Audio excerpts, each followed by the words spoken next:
Deltarune Chapter 5 is almost here. Or maybe it's already arrived by the time you're watching this. And for the first time, the series seems to put a spotlight on something we've barely paid attention to before. Money. Not dark dollars, but actual money, from the light world. But why would something as mundane as money suddenly matter so much? Well, that's what we'll be exploring today. Before we start, I put a lot of time and effort into this, and if you enjoyed it in any way, please make sure to like. But anyways, let's get into it. In chapters 1 through 4, money was always an afterthought. After all, you weren't even able to spend it. However, I believe chapter 5 flips that expectation. Dialogue shows us numerous times that chapter 5 will take place during a festival. A festival with shops and attractions that likely require currency. It's a setting designed to encourage spending, exploring, and interacting, not just with the world, but with the system. As you most likely know, items from the dark world are actually manifestations of everyday light world objects. The Queen, for example, was just a computer, as shown in chapter 3 during Ralsei's speech. However, items like the spooky sword is actually just a pencil. This means money might become a way to unlock items that are more than just functional. They're the dark world equivalent of seemingly mundane light world objects. Money isn't just about flexing on Birdly. It could play a real strategic role during chapter 5. Imagine if you had to decide between 3 decent items or 1 really good item. It's a tough decision, and one that you'll probably have to make. However, that's why I'm here to help you. I'm going to show you how to maximize how much money you can get before chapter 5. You start the game with $2, however there are a few ways of getting more.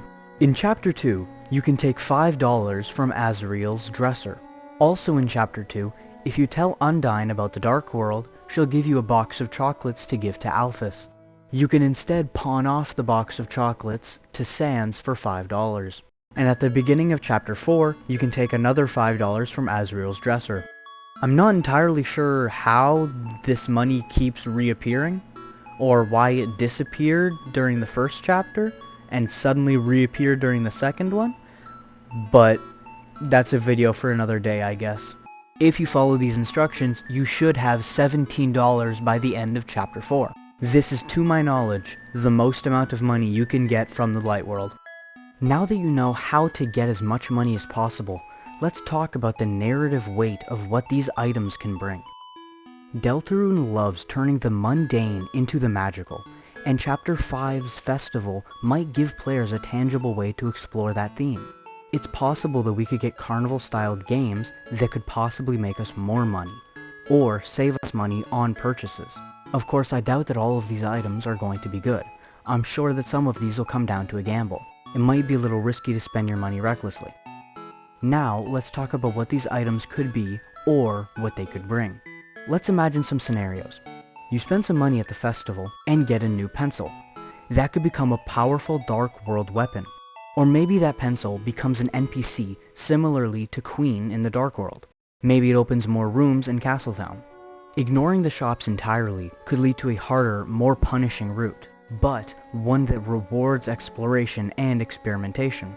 Conversely, spending wisely could unlock items that feel almost like secrets, revealing the playful ways Deltarune ties the light world and dark worlds together. Money suddenly becomes a storytelling device, a key to unlocking dual-world mysteries rather than just a game mechanic. Other RPGs have used money as a subtle but critical factor in progression. Think Earthbound, Pokemon, or other classic JRPGs. Money determines your ability to prepare for battles and access rare items. Deltarune's twist is that it combines currency with narrative in a unique, dual-world way. Money spent in the festival could literally influence which light world items become essential dark world tools. In other words, chapter 5 could allow players to experiment with strategy, resource management, and storytelling simultaneously, making money feel like a living, breathing part of the game rather than a static number. So why does money suddenly matter in Deltarune chapter 5? Because it's more than currency. It's strategy, narrative, and the bridge between the light and dark worlds. Every dollar you spend could affect combat, story outcomes, and the playful transformation of ordinary objects into extraordinary items. When you encounter the spooky sword, remember that could have been a simple pencil in the light world.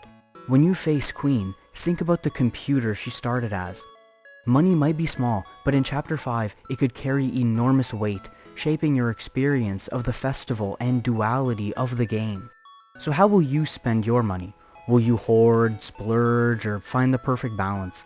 When the chapter arrives, the consequences and the transformations will be in your hands.